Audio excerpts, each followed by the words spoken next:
Perkenalkan, nama saya Hana Marianti dari kelompok 7. Saya di sini ingin menjelaskan tentang uang dan institusi keuangan. Saya di sini bersama rekan saya, Fani. Hai, perkenalkan nama saya Fani Kurniawati. Bab 1. Pendahuluan.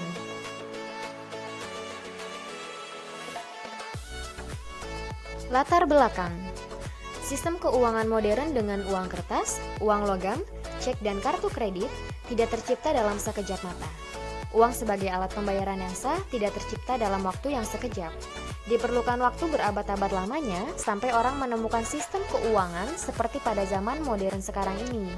Melihat semakin berkembangnya uang dan semakin banyaknya peredaran uang di negara kita, sangatlah penting adanya lembaga keuangan negara yang mengaturnya. Apakah itu sebagai tempat penyimpan ataupun meminjam guna membuka usaha demi meningkatkan taraf hidup masyarakat yang tidak terlepas dari kaitannya dengan perekonomian suatu negara. Bab 2. Pembahasan. Sejarah uang. Pada zaman dahulu, orang-orang memperoleh segala yang dibutuhkan dengan sistem barter. Barter adalah barang yang ditukar dengan barang yang lain. Namun, banyak kesulitan-kesulitan yang dirasakan. Seperti kita ingin menukar barang dengan nilai pertukaran yang seimbang atau hampir sama dengan nilainya. Kemudian ditemukan sistem transaksi, yaitu dengan emas, perak, tembaga, besi, dan mutiara. Akhirnya ditemukanlah uang, karena uang itu bisa menjadi segala bentuk komoditas atau benda apapun yang dijadikan standar nilai tukar dengan bentuk perbandingan yang relatif stabil pada nilai barang lain dan berlaku universal bagi masyarakat pelaku ekonomi seluas-luasnya. Fungsi uang. Uang berfungsi sebagai alat tukar-menukar, di mana uang adalah sebagai perantara di antara mereka, kemudian sebagai satuan hitung. Satuan hitung menunjukkan nilai barang dan jasa yang diperjualbelikan di pasar, dan besar kekayaan yang bisa dihitung dari penentuan harga barang tersebut. Lalu sebagai alat penimbun kekayaan. Pastinya sebagian orang ada yang menyisihkan dan menabung uangnya untuk di masa yang akan datang. Serta uang juga berfungsi sebagai alat pembayaran hutang. Dengan adanya uang dapat digunakan untuk melakukan pembayaran utang piutang secara tepat dan cepat, baik secara tunai ataupun angsuran. Nah, sekarang kita masuk ke materi jenis-jenis uang. Yang pertama ada jenis uang berdasarkan bahannya. Ini terbagi menjadi dua bagian. Yang pertama ada uang logam dan yang kedua uang kertas. Uang logam ini terdiri dari emas, perak, dan logam ataupun perunggu. Contohnya seperti uang Rp500 ataupun uang Rp1.000 yang logam. Dan yang kedua ada uang kertas. Ini terbuat dari lembaran yang terbuat dari kertas atau bahan lainnya yang menyerupai kertas. Contohnya seperti uang Rp100.000, uang Rp50.000, dan yang lainnya. Yang kedua, berdasarkan nilainya, uang ini terbagi menjadi dua. Yang pertama, uang bernilai penuh, dalam artian nilai yang tertera di atas uang tersebut sama nilainya dengan bahan yang digunakan. Jika uang itu terbuat dari emas, maka nilai uang itu sama dengan nilai emas yang dikandungnya. Yang kedua ada uang bertanda atau token money. Apabila nilai yang tertera di atas uang lebih tinggi dari nilai bahan yang digunakan untuk membuat uang. Misalnya untuk membuat uang Rp1.000, pemerintah mengeluarkan biaya Rp750. Yang ketiga ada jenis uang berdasarkan kebutuhan perdagangan perekonomian. Ini dibagi lagi menjadi dua bagian. Yang pertama ada uang giral dan yang kedua ada uang kartal. Uang giral ini uang yang dimiliki masyarakat dalam bentuk simpanan seperti deposito, giro, ataupun telegraphic transfer. Dan yang kedua ada uang kartal. Uang kartal ini adalah alat bayar yang sah dan wajib digunakan oleh masyarakat dalam melakukan transaksi jual beli sehari-hari. Jadi uang kartal ini seperti uang logam ataupun uang kertas yang biasanya kita gunakan untuk transaksi setiap harinya. Sebagian besar orang seringkali mendengar istilah lembaga keuangan dan akan langsung mengaitkannya dengan bank. Sebenarnya tidak hanya sebatas pada bank saja, namun ada pula berbagai bentuk lainnya. Lembaga keuangan adalah suatu badan atau lembaga yang aktivitasnya untuk menarik hasil dari dana masyarakat yang kemudian disalurkan kepada masyarakat kembali, serta dengan mendapat keuntungan dalam bentuk bunga atau persentase. Meski demikian, kegiatan usaha lembaga ini hanya dapat berupa menghimpun dana saja dan menyalurkan dana saja. atau keduanya sekaligus.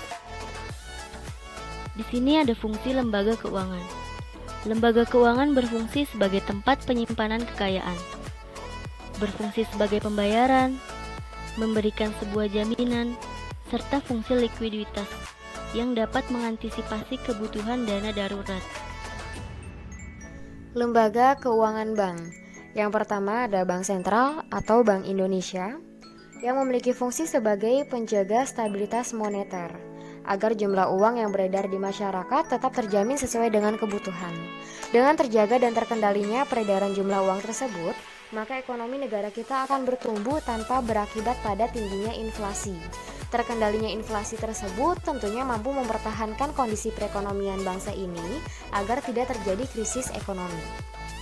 Fungsi yang kedua yaitu mengatur dan mengawasi aktivitas perbankan seperti membuat kebijakan tentang kewajiban bank untuk menyampaikan laporan, melakukan pemeriksaan terhadap bank secara berkala bila diperlukan, dan yang ketiga melakukan penegakan hukum terhadap praktik-praktik perbankan yang ilegal dan menyalahi hukum.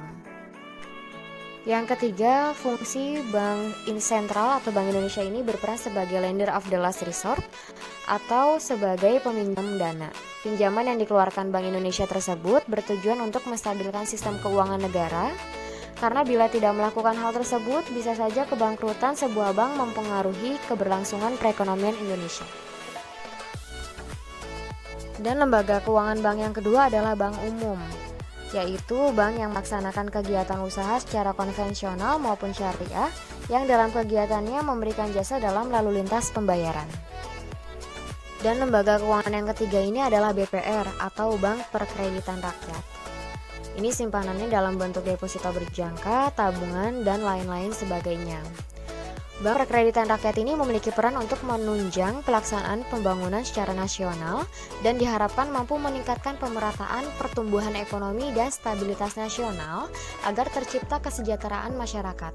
Untuk merealisasikannya, BPR melayani kebutuhan masyarakat yang umumnya adalah seorang nelayan, petani, pengusaha kecil, pedagang, peternak, hingga pensiunan. BPR berfokus kepada masyarakat di wilayah terpencil agar mampu mewujudkan pemerataan ekonomi dan masyarakat terhindar dari kegiatan para rentenir. Apa sih LKBB itu? Lembaga keuangan bukan bank adalah semua lembaga yang melakukan kegiatan dalam bidang keuangan yang secara langsung atau tidak langsung menghimpun dana dengan cara mengeluarkan surat-surat berharga, kemudian menyalurkan kepada masyarakat, terutama untuk membiayai investasi perusahaan-perusahaan. Apa saja sih jenis-jenisnya? Di sini ada penggadaian, leasing, asuransi, koperasi simpanan pinjam, anjak piutang, bahkan ada pasar modal, pasar valuta asing, modal ventura, dan dana pensiun. Di negara Indonesia sendiri, peredaran uang telah diatur oleh institusi keuangan terkait khususnya Bank Sentral atau Bank Indonesia yang berhak mengeluarkan kebijakan moneter yang salah satunya bertujuan untuk memelihara dan menjaga kestabilan nilai uang rupiah serta mengatur peredaran uang giral di masyarakat. Oleh sebab itu, diperlukannya campur tangan dari pihak pemerintah maupun institusi keuangan yang bersangkutan sangatlah diperlukan dalam menjaga kestabilan nilai uang yang beredar di masyarakat.